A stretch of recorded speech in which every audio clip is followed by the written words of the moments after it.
सूत जी महाराज शौनकादि ऋषियों से कहते, ऋषियों त्रेता की जब समाप्ति हुई द्वापर के आरंभ में काल रूप पाराशर के वीर से सत्यवती के उदर से व्यास जी का प्राकट्य हुआ। व्यास जी ने 17 पुराणों को बनाया, महाभारत आदि बना दिए, लेकिन व्यास जी के मन में अशांति बनी रही।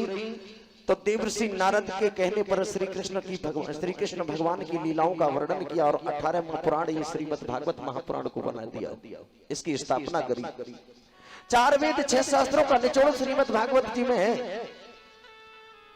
सूत जी महाराज शौनकादि ऋषियों से कहते, ऋषियों आगे की कथा को मन लगा करके श्रवण करो। देवर्षि नारद बोले, भगवान की लीला को विस्तार से लिखो तो तुम्हारे मन में शांति स्थापित होगी। आपने 18 पुराण में 17 पुराण बना दिया, 18वां पुराण अभी भागवत महापुराण रह गया। उस भगवान की लीलाओं का वर्णन करो। व्यास जी ने श्रीमद् भागवत जी को लिखा। अब देवर्षि नारद बोले, मैं अपने बारे में कहता हूं, मैं वेदवारी ब्राह्मण की दासी के पेट से पैदा हुआ। मेरी माता चतुर्मास किया करती थी। एक बार संत हमारे यहाँ चतुर्मास में आए, मैंने संतों की झूठन प्रसादी को खाया। एक दिन मेरी मैया गौशाला में दूध निकालने के लिए गई। मेरी मैया को एक सर्प ने डस लिया, मेरी माता की मृत्यु हो गई। और मैं जब अनाथ हो गया तो मैं जंगल में तपस्या करने के लिए चला गया। और जैसे ही मैंने अपनी आंखों को बंद किया तो भगवान की छवि मेरे सामने आई। शंख चक्र गदा पद्म लेकर के भगवान 4 आयुध लेकर के मेरे सामने आए। 4 आयुध लेकर के भगवान मेरे सामने आए और जैसे ही आंखों को खोला तो वो जो छवि थी वो अदृश्य हो गई। मैं उस छवि को पाने के लिए छटपटाने लगा।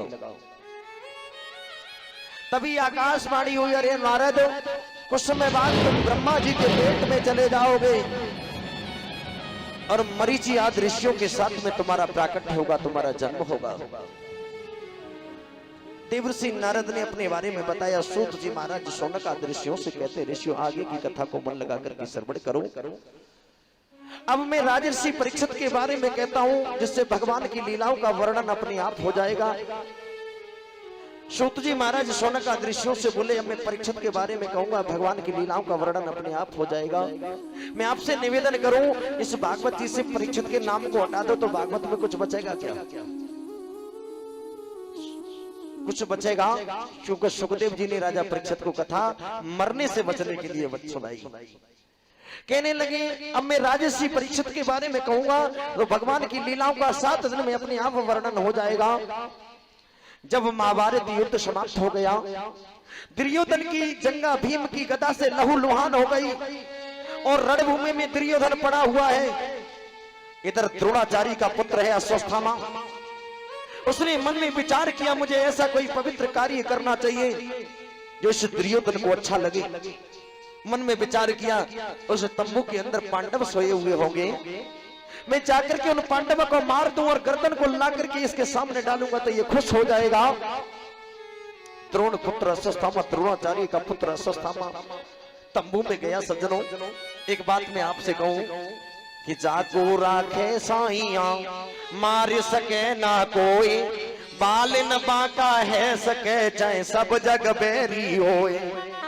जिसके ऊपर भगवान का आशीर्वाद है उसको दुनिया परास्त नहीं कर सकती, दुनिया उसका कुछ नहीं बिगाड़ सकती।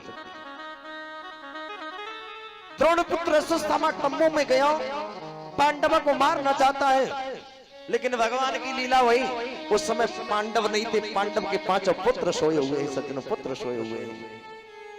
अंधेरे में इसको कुछ दिखा नहीं, तलवार को निकाला और जैसे ही गर्दन को काटा तो वो पांडवों के नहीं उनके पुत्रों की गर्दन थी, ले जाकर के दुर्योधन के सामने डाल दिया।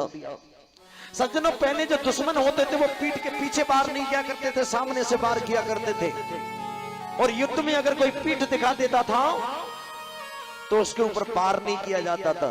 लेकिन आज का दुश्मन सज्जनों पीठ के पीछे से वार करेगा, सामने तो राम राम करेगा, बड़ी मीठी मीठी बात बोलेगा, लेकिन पीठ के पीछे ये चाहेगा सारा संसार समाप्त हो जाए। इस पर पैसा क्यों आ गया? इतना बुरा करेगा सज्जनों।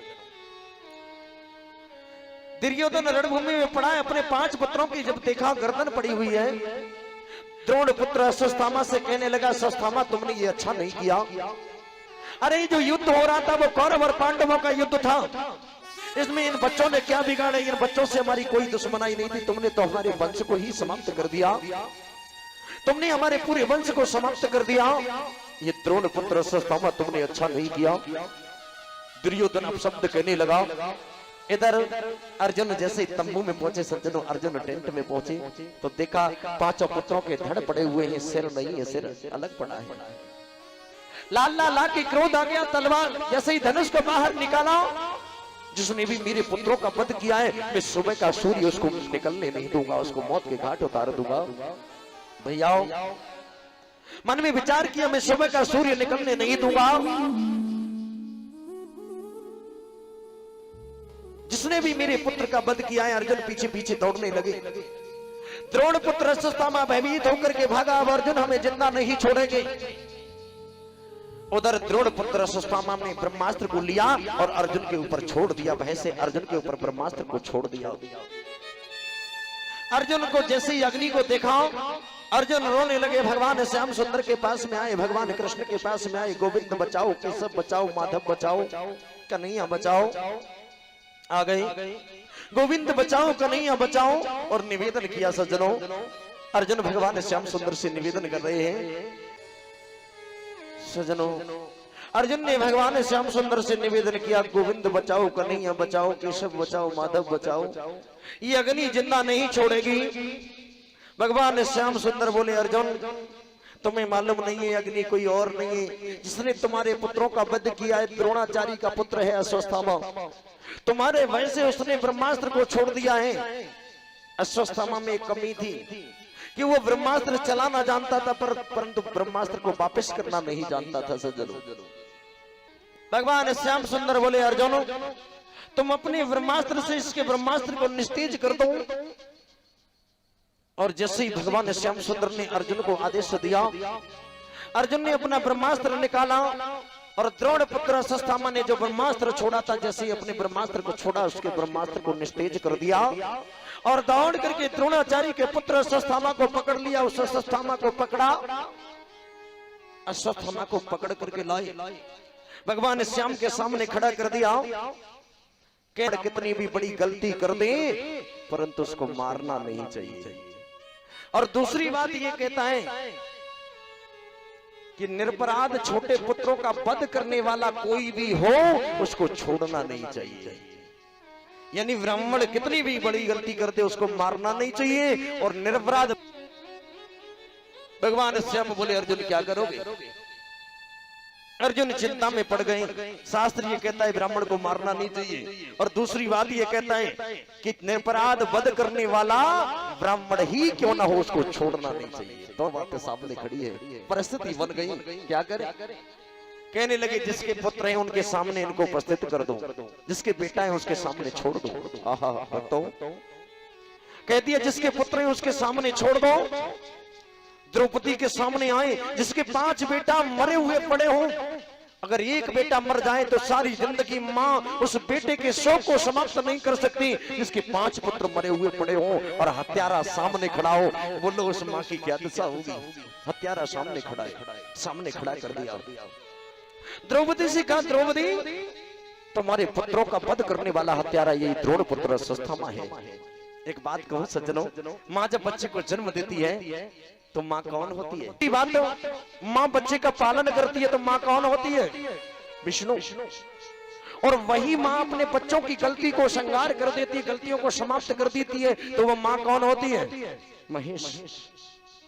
माँ जब बच्चे को 9 महीना गर्भ में रखती है, कितनी परेशानी कष्ट में वो माँ रहती है सज्जनों। और एक नहीं, जिस माँ के 5-5 बेटा मरे पड़े हो, सर अलग पड़ा हो और हत्यारा सामने खड़ा हो, उस माँ की क्या दशा होगी? मेरा कहना है सज्जनों,